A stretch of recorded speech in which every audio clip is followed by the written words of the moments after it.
Salut tout le monde, Simon Laberge via Capital Équipe Laberge. Alors, je suis en compagnie de mes deux potes Charles-Antoine Girard et Julien Kinch. On va parler aujourd'hui d'immobilier, mais plus investissement. Alors, j'aurais une question pour vous autres, les boys. Oui, on t'écoute. Est-ce que vous avez une idée pourquoi les riches s'endettent avec l'immobilier? J'aimerais ça avoir la réponse de Charles en premier. J'allais dire la même affaire, mon Julien. Non, regarde. On t'écoute? Non, mais Charles, explique-nous comment l'endettement peut être bénéfique. Ben, écoute, mettons là. Admettons qu'un de tes clients refinance 200 000. Ouais. Comment il paye en impôt? C'est une excellente question. C'est pas un gain en capital, fait que j'opterais pour l'option $0. C'est la réponse qu'on voulait entendre, mon Julien. Merci. Donc, ils viennent de s'endetter de 200 000, mais ils ne payent pas d'impôt. C'est pour acheter autre chose, ce qu'on appelle un effet de levier. Tout simplement.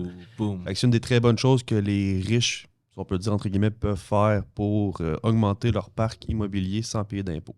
OK. Tu prends avec le micro, hein, mon gars? Un petit problème de micro, effectivement, ici. Il est intimidant là, à côté de moi. Ouais, ça, c'est un 16 qui n'était pas habitué de contrôler. Hein, Ah, exact.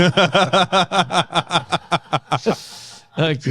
Mais non, effectivement, là, ce qu'on voit en fait, c'est que les gens, on dit les riches, mais c'est juste les gens qui ont fait leur lecture, qui comprennent un peu le marché. C'est difficile d'avoir 100 000 en équité, 200 000, 1 million. Ça pousse pas dans les arbres. Fait qu'avoir une job qui te permet d'avoir ça, Très net d'impôts, tu as besoin de travailler comme jamais ou d'être expert dans un domaine particulièrement pour être capable d'imaginer un jour avoir ça. Fait que c'est certain que le levier joue un grand rôle depuis son existence pour vraiment augmenter plus rapidement en termes d'investissement puis de te permettre justement d'être rentable. Parce qu'on s'entend, là, si tu achètes un bloc Oui. puis tu l'amortis sur 25 ans versus 15, tu as une grosse différence dans tes dépenses puis dans ce que tu vas avoir par mois comme paiement. Fait que le levier, regarde en France, là, rien ne peut se faire acheter. Fait qu'ils sont rendus à du 50, du 100 ans d'amortissement. Ils sont ailleurs, eux autres. Là. Je me demande si un jour on va se rendre jusque-là, nous autres, pour. Mais une affaire aussi Calmer là-dedans le qui jeu. est importante, c'est qu'on parle de refinancer, prendre l'argent, s'endetter, puis tout ça. Mais il y a aussi l'intérêt qui est déductible d'impôt. Exact. Ouais. Puis plus qu'ils achètent d'immeubles, ils continuent de s'endetter, mais d'un autre côté, ils peuvent faire de l'amortissement en même temps. Ouais. Fait que quelqu'un qui a un gros parc immobilier, souvent, il peut avoir, comment je pourrais dire, beaucoup de déductions, puis payer peu ou pas d'impôts. Là. Ce qui peut être vraiment intéressant à ce niveau-là. Ben oui, les dépenses que tu peux mettre aussi là, en tant que propriétaire, comme tu parles des intérêts, c'est un cadeau. Là, la banque te le prête, bien évidemment. On s'entend que la banque fait de l'argent aussi. Là. Mhm. Mais ça reste que ça te permet à toi de devenir propriétaire, de capitaliser, d'avoir des locataires, d'avoir des dépenses. C'est pour ça que, justement, quand on investit, on regarde toutes ces choses-là pour dire, bon, mais regarde, ça fait, exemple, un ratio qui fait du sens pour moi, donc je vais l'acquérir ou non, un TGA, un MRN, un MRB, des choses comme ça. Ouais, puis toutes les ampoules que tu peux déduire d'impôts en plus, là, Hey, c'est cool. il y en a des ampoules Les dans les factures au blocs. Canac. Oui, exactement. Les petites factures de base. Ouais. Puis il y a aussi comment acquérir son premier plex, son premier immeuble. Comment est-ce que vous voyez ça? Moi, j'ai l'impression là, que quelqu'un qui a amassé un. Tu n'as pas besoin d'une fortune. Tu as besoin d'un peu d'argent de côté, dépendamment de 10, 15, 20 000 de mise de fonds. Puis je pense que le best pour quelqu'un qui débute, c'est propriétaire occupant.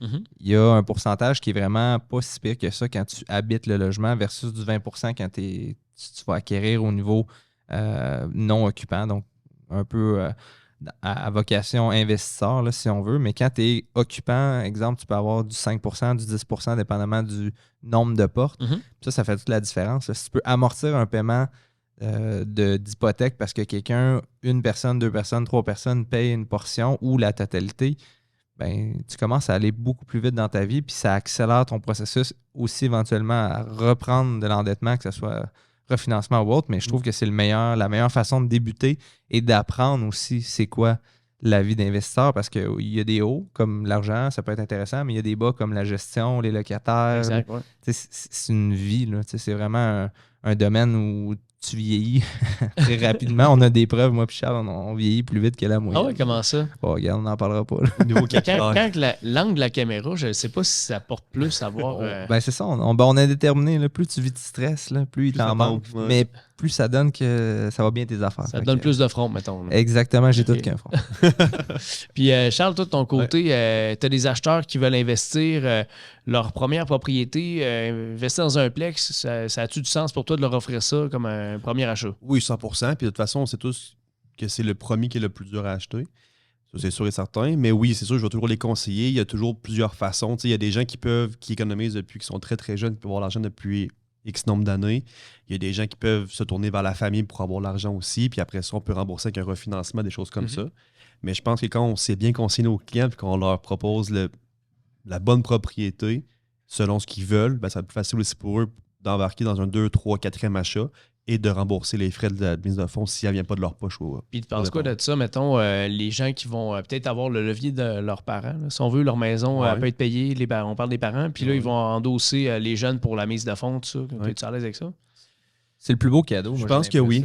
Oui, vraiment. Que tu peux donner à... Tu sais, quand je te dis le plus beau cadeau, c'est sûr qu'il faut que tu aies une bonne relation avec ta famille. Là. On s'entend, là, quelqu'un qui s'entend pas avec ses parents, puis là, il dit hey, excuse-moi, peux-tu me prêter ou est-ce que je peux faire un collatéral? Ça marchera pas, mais si ta famille, puis toi, il y a un respect, puis il y a un understanding que ça va t'avancer énormément dans ta vie. Ça doit être le plus beau.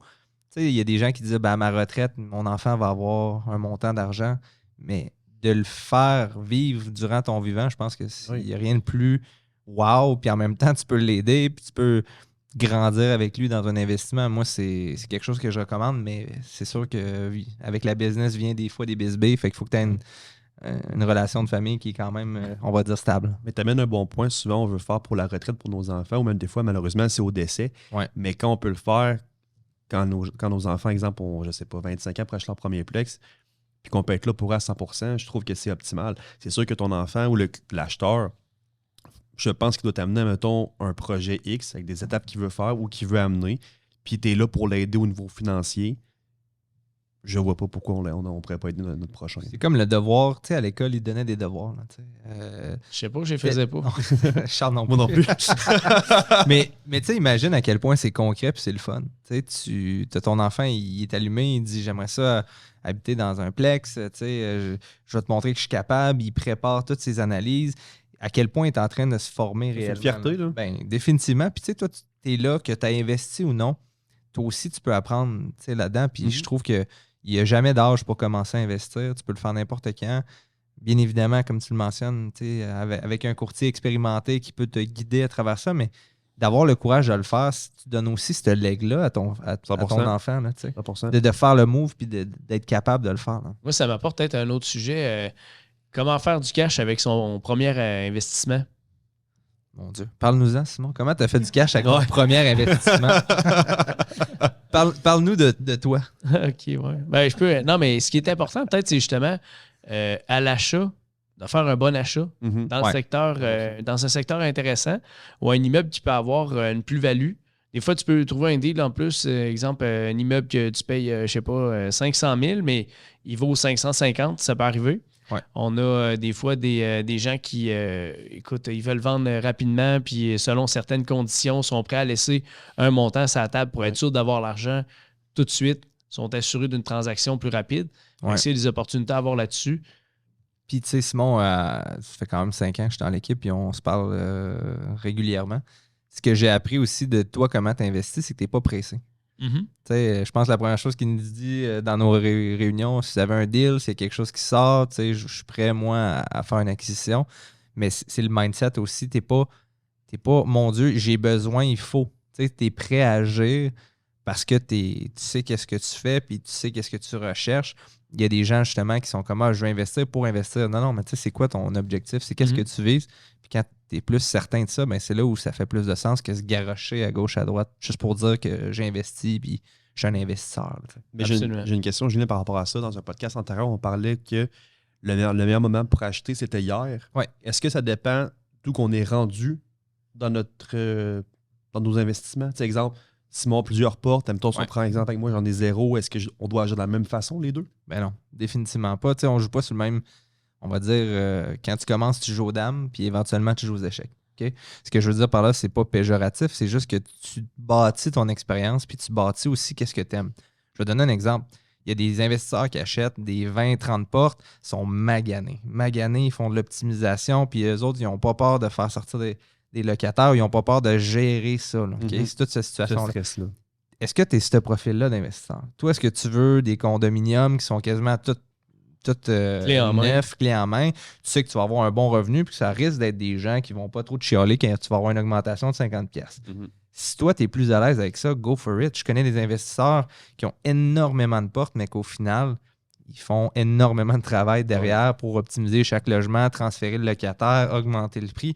Puis ça dépend de ce que tu veux puis ce que tu aimes. Fait que définitivement, il y a une façon de faire par rapport à tes besoins puis ce que tu recherches, surtout en commençant versus quelqu'un qui a déjà plusieurs portes.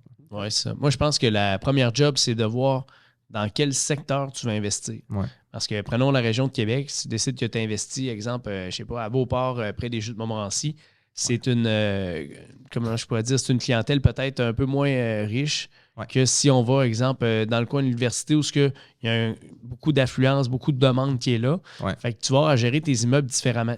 Tu vas peut-être aussi avoir à faire, si on s'en va dans le secteur moins favorisé, si on veut, peut-être des logements plus grands, mais qui vont rapporter moins. Ouais. Donc, ils vont nécessiter quand même plus d'entretien. Parce que si tu changes du pied carré de plancher, tu as un logement de 1000 pieds carrés, mais tu le loues, mettons, 700$, ben, quand tu remplaces le couvre-plancher, tu as 1000 pieds carrés, puis tu as juste 700$ qui rentrent. Tu t'en vas dans le coin de Sainte-Foy, tu vas le louer encore 700$, mais c'est un 1,5. Fait que tu as 300 pieds carrés de plancher à changer. Pour le même revenu. Exact, c'est ça. Fait que c'est toutes des choses qui sont à vérifier. C'est sûr que le prix au pied carré ne sera pas le même lors de l'achat non plus. Fait que des fois, tu vas arriver, tu vas regarder un secteur qui est vraiment en demande, tu vas dire hey, oublie ça, le prix par porte, prix par pied carré, ça n'a aucun sens. Mais qu'est-ce qui va être tes coûts futurs? C'est ça qu'il faut regarder. Puis moi, ce que j'aime vraiment, c'est quand j'achète un immeuble, évidemment, j'essaie toujours d'optimiser mon achat. Fait qu'à l'achat, je veux que ça vale plus. Il est on target. C'est ça. Tu peux pas arriver et faire tout le temps le coup de circuit. Mais si je suis capable de dire, bon, ben écoute, on a la chance souvent d'être courtier, c'est facile de faire comprendre aux vendeurs que si, mettons, il n'est pas dans le système, écoute, à la limite, tu paierais une commission, tu n'en paieras pas. Fait que tu peux peut-être faire une négociation par rapport à ça en commençant à l'achat. Puis ensuite de ça, des fois, tu as des gens qui, selon certaines conditions, sont prêts, exemple, sans garantie légale, à laisser de l'argent sur la table. Tu prends des risques, au fait. Là. Moi, je ne ferai pas d'inspection en plus. Ah, OK. Puis il te laisse peut-être un autre 10 000 par rapport à ça parce qu'il s'imagine qu'il peut y avoir une négociation qui va être faite par rapport à une inspection. Point qui peut être intéressant, quand est-ce que tu vas notarier ton immeuble aussi? Renouvellement. Exactement, mon Julien, c'est ça. Tu es proche des renouvellements. Là, tu arrives, les renouvellements, les augmentations n'ont pas été envoyées. Tu peux profiter de l'occasion pour justement envoyer les augmentations. Puis là, ben, mettons, tu achètes un 8 logements. Tu as généralement 1 à 3 locataires dans ce genre d'immeuble-là qui vont quitter. Puis souvent, quand il y a un nouveau propriétaire, on dirait que le monde sont ah là, je sais pas comment ça va se passer. Ils sont plus prêts à partir. Il y a des ententes qui peuvent être prises aussi avec certains locataires. Tu arrives, tu achètes un bloc, puis tout le monde paye 500$ par mois, alors que le marché, ça devrait être 800-900$. Qu'est-ce qui se passe? Tu rencontres chacun des locataires, tu discutes avec eux. Écoutez, il y a des changements qui vont s'apporter à l'immeuble. Je pense faire des travaux, des augmentations à venir, etc. Par contre, moi, ce que je serais prêt à faire avec vous, je peux vous dédommager pour votre déménagement, etc. Il y a des gens qui vont partir d'eux-mêmes sans à peu près rien d'indemnisation. Puis des fois, tu as certains négociateurs qui vont, eux autres, dire... Plus difficile un petit peu. Oui, c'est ça. Ça me prend des montants de 10 000 $. Astronomiques, là, qui n'ont aucun sens. Des fois, c'est des loyers annuels. C'est ça. Tu les laisses faire. Tu dis, garde, c'est pas grave. Il y en a d'autres qui vont arriver. Puis anyway, les travaux, à un moment donné, vont faire que ils vont partir, ça leur tentera plus de payer une augmentation, ils n'aiment pas ta façon de gérer, qu'importe. Le temps fait que, moi, je vois toujours du fait que l'hypothèque, tu vas l'avoir pendant 25 ans, puis le locataire, ben, au bout de 2-3 ans, généralement, il peut déménager.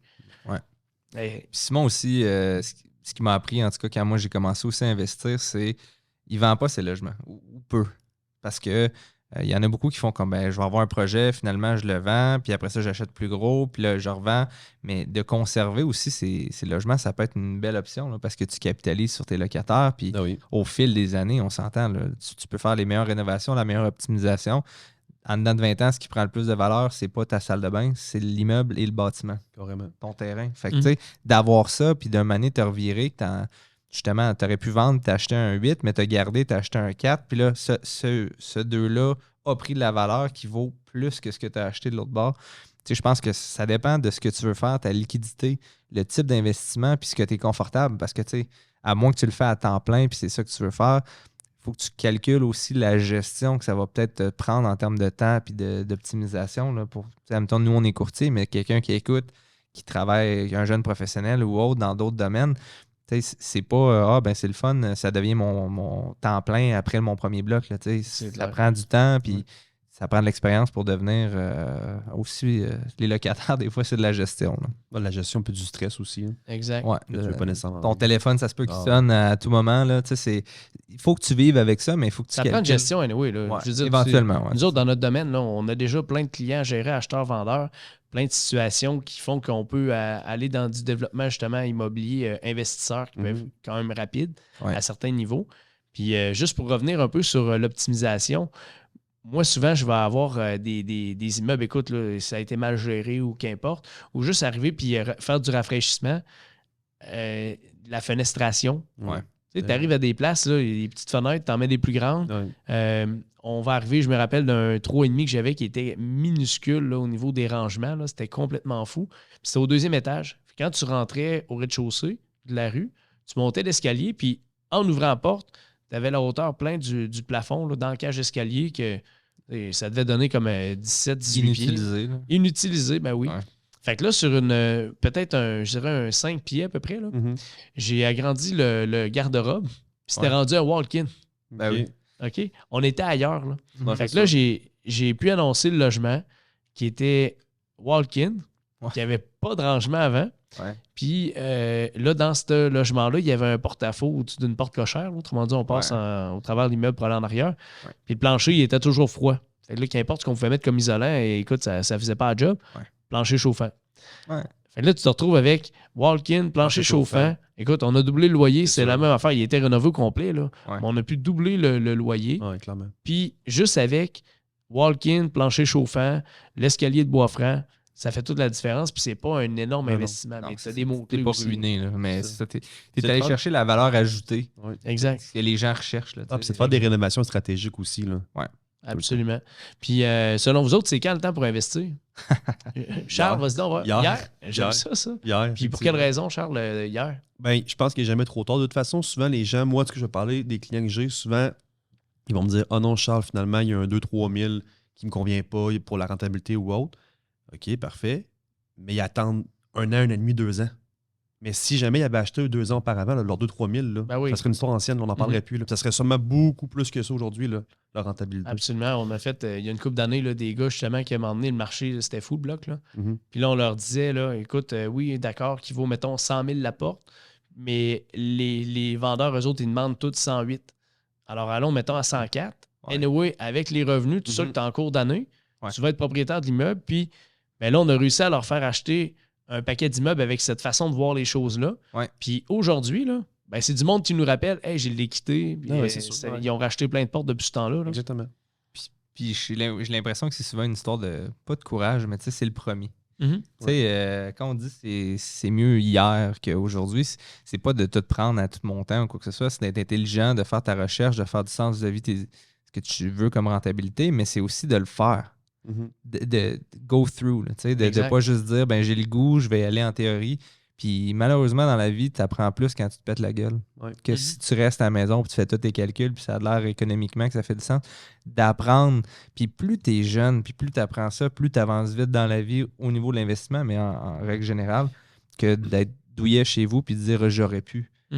Fait que reste intelligent, fais un achat, mais ça va te transformer comme personne de vivre des situations de même. Là. Exact. Ouais, si tu es bien représenté aussi pour ton achat, tu fais l'achat, puis exemple que tu n'aimes pas ça, 10 mois, 12 mois plus tard, peu importe.